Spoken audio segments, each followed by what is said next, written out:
Well, we're talking about the problems, specific problems of the drug on the streets of Melbourne, the King Street area in particular, GHB. Lord Mayor, well, actually, these men between them sort of run Melbourne. Lord Mayor Councillor Robert Doyle is with me. Also from Victoria Police, Superintendent Rob Wilson. Good morning. Good morning, Neil. And from Salvation Army, Major Brendan Nottle. Brendan, good morning. Good morning, Neil. Thanks all for coming in. It really is it's the Melbourne trifecta here, isn't it? You run it between you. Brendan, the drug, what is it doing? What do you see it doing? It does a number of things. It often impacts a person pretty quickly, but in some cases it takes up to 20 minutes to have an impact. And the danger with that is people think, oh, I need more, and that's where the overdoses are happening. It tends to cause like a euphoric response, so people get really excited, they're up very quickly, then they become very punchy and angry quite quickly, and they can go from that level straight down into a comatose position. And it happens very, very fast. And you're seeing it out in the streets more? Yeah, absolutely. We've seen it down around that King Street precinct. There's certainly an increase down there. We've been seeing it up the Spring Street end of the city as well. But the concern for us is a lot of this stuff has been happening under the cover of darkness. Now it's happening out in broad daylight. And the real concern is you've got kids going past there on the way to the footy, you've got kids and families off to have breakfast or go to the aquarium, places like that. And they're seeing all of these bodies lying on the street, and it's absolutely awful. What time do your crews work?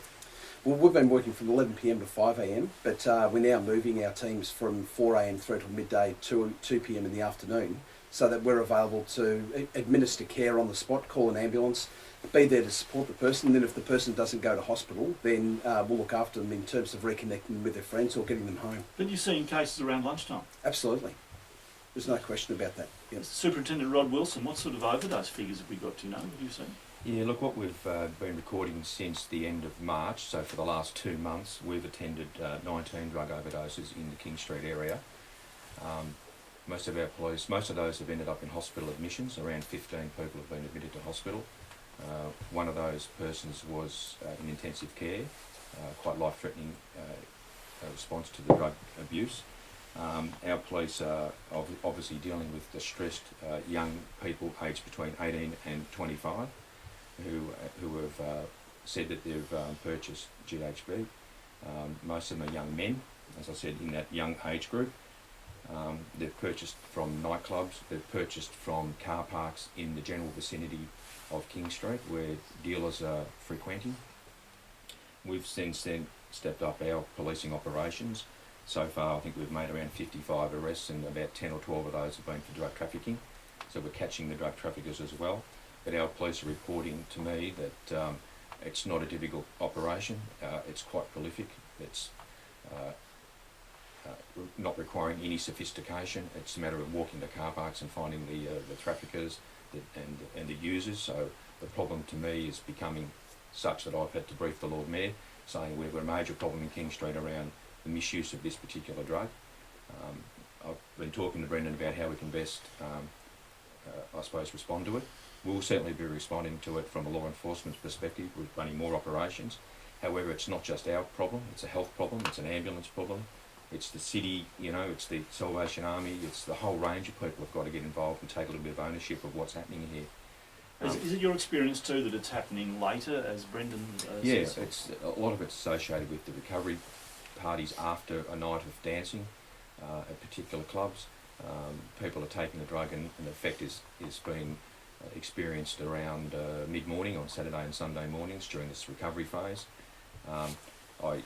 We have had one meeting so far with our external stakeholders, ambulance and health. I've been advised that 10 years ago ambulance attendances for GHB overdoses was around 70 a year, and the most recent figures, it's 449 attendances for ambulances. And as you mentioned before, Neil, our ambulances are a scarce commodity. One party in particular I'm aware of, there were 26 ambulance attendances to hospital. That's 26 ambulances off the road. In one night? In one party. Or one party? Not in Melbourne, but this is the sort of impact it will have on our emergency departments, our ambulance capability or capacity, and really people need to be aware, young people need to be aware, this is a dangerous drug. And that's a 700% increase in 10 years? Yes. Goodness me. Okay, well the police are policing it and catching dealers and dealing with users. The salvos are helping to pick up the pieces and save lives by getting people to hospital. the council's concerned about it. Put it all together, though. I mean, this almost seems a glimpse of the future, Robert Doyle. I mean, if it's happening in King Street and increasing in Spring Street, it's going to take off. Look, it is, but that's why we need to get on top of it now. And the other part that I would say is, it sounds very gloomy and pessimistic, but this is a remarkable thing that you've got Victoria Police, our agencies like the Salvos, the city, the state government, the ambulance service, the health authorities.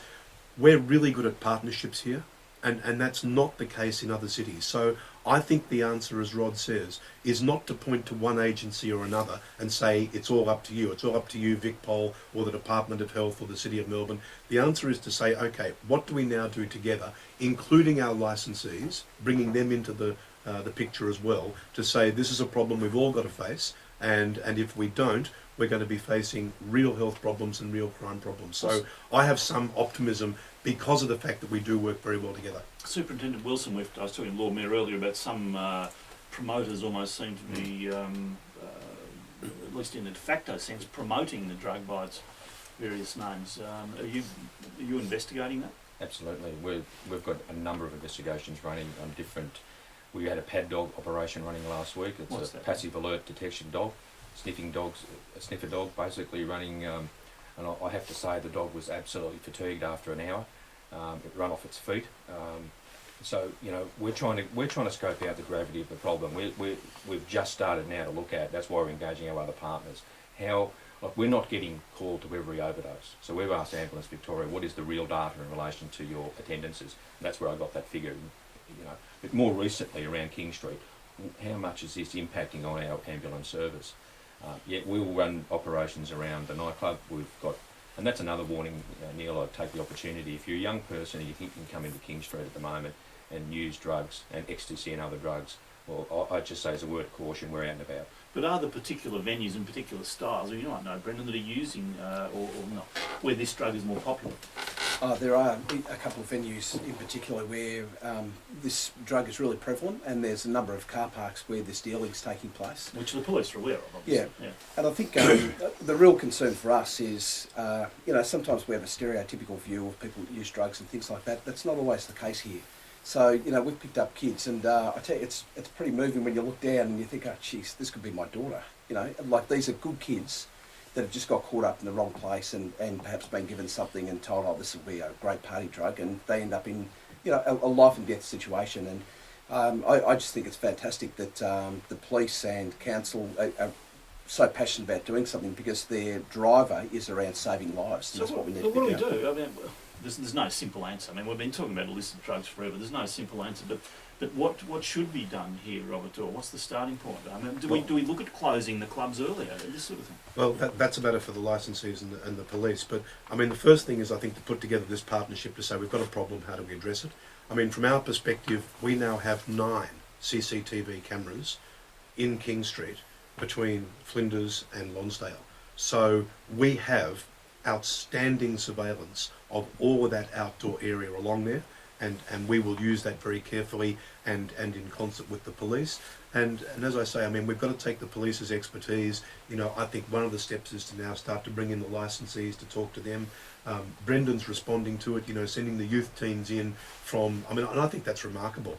They are starting work at 4 a.m. and running through to midday or 2 p.m. the next day. Yeah. So we're trying to respond to it in the best ways we can. But the most important thing is, that we, with our CCTV footage and the 24-hour surveillance, are working with police, who are working with the youth teams, and we're working with our ambulance service. So I'm pretty optimistic that we'll work our way through this. But I'd rather be doing it now when we're talking about 19 overdoses and 15 hospital attendances than when we're talking in the hundreds. Well, Superintendent Wilson, do you think we should be looking at closing clubs earlier or licensing laws? It's certainly something we can look at. It's been tried before in relation to 2 a.m. lockouts, and it wasn't successful. But I think what my answer to the problem at the moment is to make that area of King Street alive with police, make it as hostile as we can for drug traffickers, get the message out that if you want to come into King Street and peddle drugs, we'll be out there to try and catch you. The advice to young people is, why would you put an industrial solvent into your system that could do you harm? That's about education. So I take on board the issue of shutting down venues. It's not that easy. Yeah. As I said, we talked about GHB before. This is clearly, I mean, I'm quite shocked by the way you describe it. The Superintendent's taken a quantum leap, hasn't it? It has, and as I said before, the number of ambulance attendances that have grown exponentially over the last 10 years is just one indicator of how big this problem is. The drug itself can be in the hands of licensed people is legal. However, obviously people are getting hold of this particular chemical and then selling it unlawfully in the street. So look, it's a problem. We brought it to the Lord Mayor. We want to work as a team to try and solve it. And it's probably at the moment our number one priority for city police. Number one in the city. Number one priority for the police in the city. And what is it used for legally? It's an industrial solvent.